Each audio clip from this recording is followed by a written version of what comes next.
Friend नमस्कार, मैं प्रीतम त्रिपाठी निवेश बाजार प्रो में आप सबका स्वागत करता हूं। आज दिन है बुधवार का। हम लोग आज की ट्रेडिंग जो है वो करने के लिए रेडी हो रहे हैं। शुरुआती रुझान में ये समझ में आ रहा है कि शायद है कि निफ्टी जो है वो थोड़ा सा गैप डाउन ओपनिंग होने के संकेत दे रही है। 50-60 पॉइंट जो है वीकनेस जो है वो समझ में आ रही है।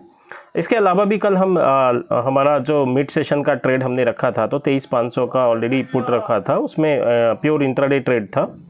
उसके लिए जो भी संभावित टारगेट थे, तो कल बहुत ज़्यादा मूवमेंट देखने को नहीं मिला। एक सुबह का 5 मिनट अगर हम छोड़ दें तो उसके बाद बहुत छोटी रेंज में मार्केट जो है ऑपरेट करता हुआ दिखा। आज के लिए निफ्टी की अगर मैं बात करूं तो बेसिकली एक रेंज निकल के आ रही है 23,125 से लेके 23,550 तक की। इस पर्टिकुलर रेंज में जो है ट्रेड होना चाहिए।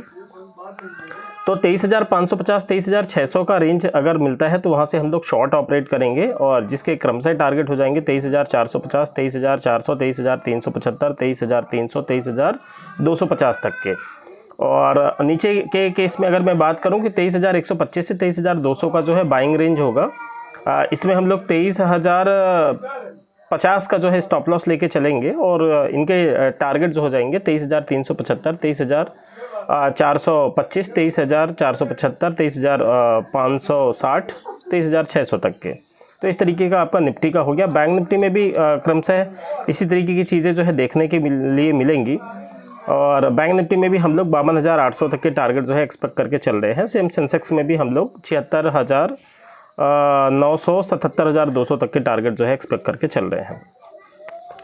तो एक अभी जो मार्केट है ओवरऑल वो थोड़ा सा स्टेबल हुआ है और थोड़ा सा पॉजिटिव साइड मूव के लिए जो है रेडी है। ये लगातार हम लोग पिछले कई सेशन से जो है बात करते आ रहे हैं कि देखिए घबराने की ज़रूरत नहीं है। ये सारी न्यूज़ ऐसी हैं जिनका कोई लॉन्ग टर्म इम्पैक्ट नहीं गिरेगा, बस सेंटिमेंटल इम्पैक्ट की वजह से मार्केट में वॉलेटिलिटी आई, एक अच्छा फॉल लगा, और पिछला जो हमने लो बनाया था अप्रॉक्सीमेट 22,000 का, उसको ब्रेक करके 21,750 तक गया।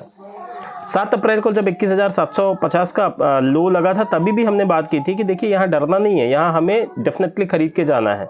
और हम इसमें रेफरेंस लेंगे नीचे के सपोर्ट का 21,350 के आसपास, जो 4 जून के आसपास का जो इलेक्शंस के टाइम पे जो लो लगा था वो लो को हम लोग सपोर्ट मान के चल रहे थे।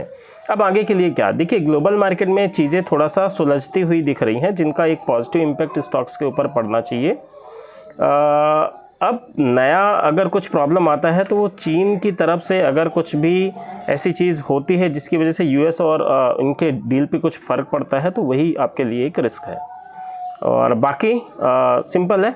हाँ, अब हम लोग बात करते हैं ओवरऑल मार्केट के। पर्टिकुलर स्टॉक्स में आपको स्टॉक्स के रिस्क को मैनेज करके चलना पड़ेगा। आप क्या स्टॉक्स पे फोकस कर रहे हैं, उसकी रिस्क क्या है, वो एक अलग बात होती है।